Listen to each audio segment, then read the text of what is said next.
Good afternoon. Welcome to Eretz Israel. Shabbat is coming, but we have a few words on the Parsha about the prophecy of Jacob, our father.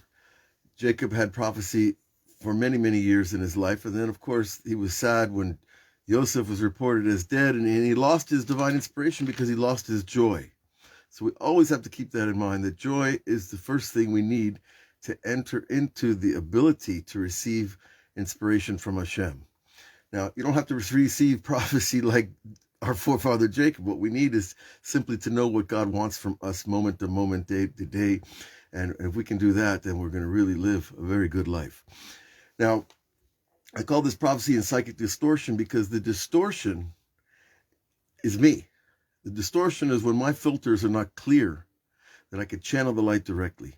Now, we know by Jacob had the light, he had the vision. In this week's Parshat Vayechi, he's bringing together all his sons to tell them about the future. He starts to give over each of them an essence of each tribe and the essence of their work and a vision of the future. And in the middle, Jacob stops. No more inspiration. God turns off the lights on one of the greatest prophets who ever lived. What happened? Well, we know that the divine presence was going to continue. If he continued, the divine presence would reveal the future. And that includes, well, a lot of suffering. And that included many exiles and many journeys and many disappointments and many chances for human beings to lose their faith. And so to preserve free choice, God turned off the faucet. He did not allow Jacob to reveal the complete end times. You know, nowadays everybody talks about the end of days and the end of time, and different religions take it differently. But regardless, wherever we are in time, whether it's the end of a period, it's the end of an epoch, it's the end of an era, nonetheless, there is going to be something else. And the people that talk about the end of the end, when the whole race is gone and the planet is, a speck of dust, that's not really our business. And God knows when to turn on the light and he knows when to turn it off.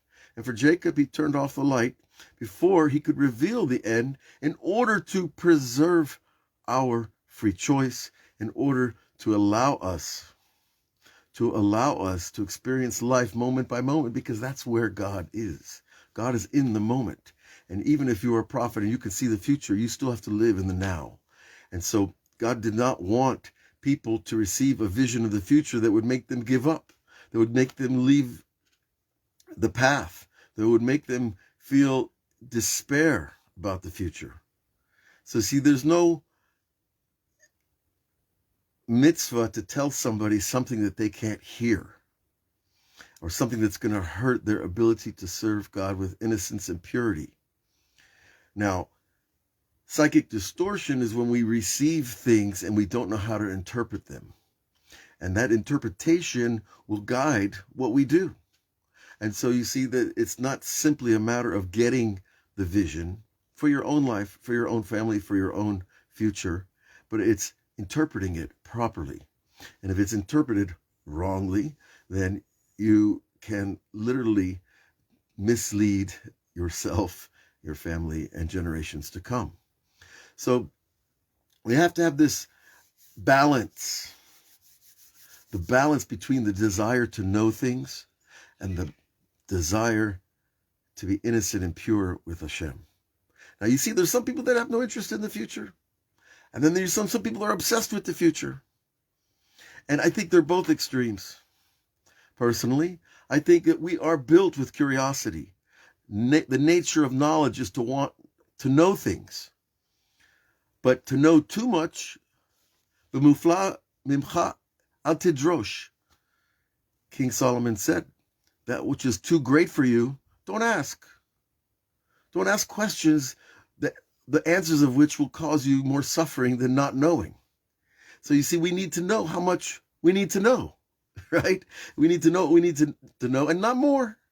So we have to have this balance between our innocence of not knowing and the curiosity of knowing, of course, wanting to be close to God and wanting to know what he knows. But there's a place where you can't know.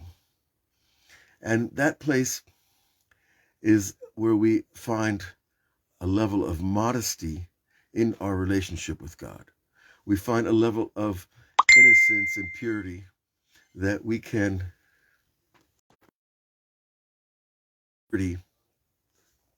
to serve God in the now and not worry about the future, because the now is all we really have. And what will be, will be.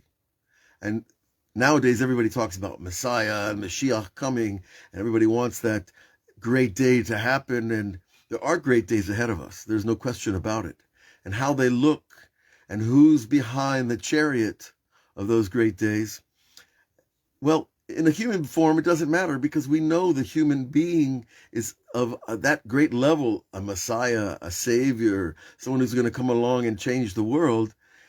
He's just a tool, an instrument in divine inspiration. So it's not about the personality, but our mind is just longs for personality. We love personality. And personality, though, it's limited, right? Because we're talking about a person who has inspiration from a higher plan and a higher direction.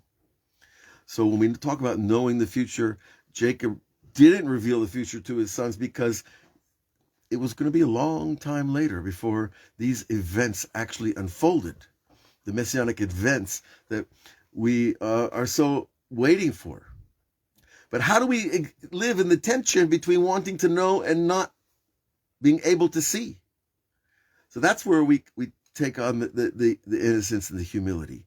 That's where we accept our limitations, and yet we ask God to bring those great days, those great events that we're looking for to happen now, to save humanity from itself.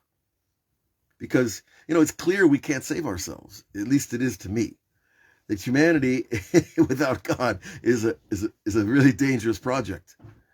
And so, but when human beings align their mind with the plan that was maktub, the Arabs say, written from the beginning, then we're not going to get wrapped up in the details of seeing the end and predicting the end. And you have all these doomsdayers, speakers, and you have all this fear-mongering about the future, where that doesn't produce anything good.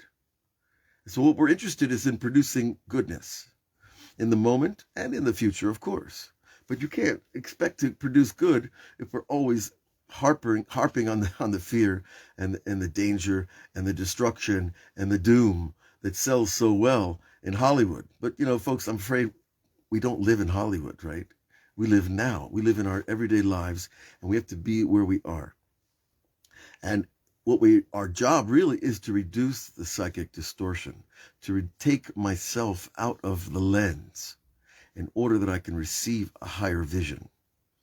And this is the work we do on my Patreon site and meditation classes, on Web Yeshiva, on Lighthouse, on my YouTube channel. We're doing meditations all the time, because it's like everything. The more you do it, the better you get. And the better you get, the more you want to do it, and the better results you get. But it's hard work. It's hard work to cleanse the mind and the heart. But to be a pure vessel for God doesn't mean I have a big ego. The opposite is true. That when we're cleansed of the ego, then we're open to receiving whatever God wants to send us, and whenever and however he determines that the future will unfold, it's going to. And so like Jacob, God turned off the faucet and Jacob was fine. Jacob knew that this was the right way it has to be, that I don't tell my sons what's going to be in the future, because it wasn't time to reveal it.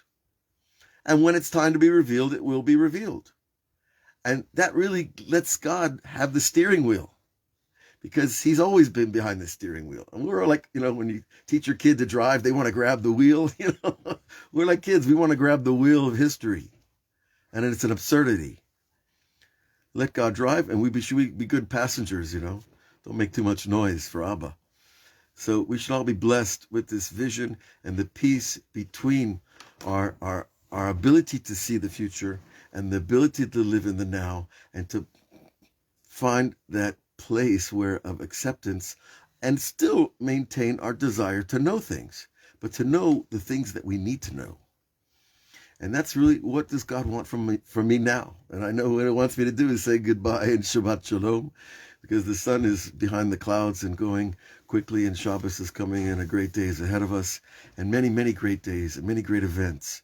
And you should all be blessed to find the greatness in the moment, and know also that the future has much promise and wondrous things are on the way.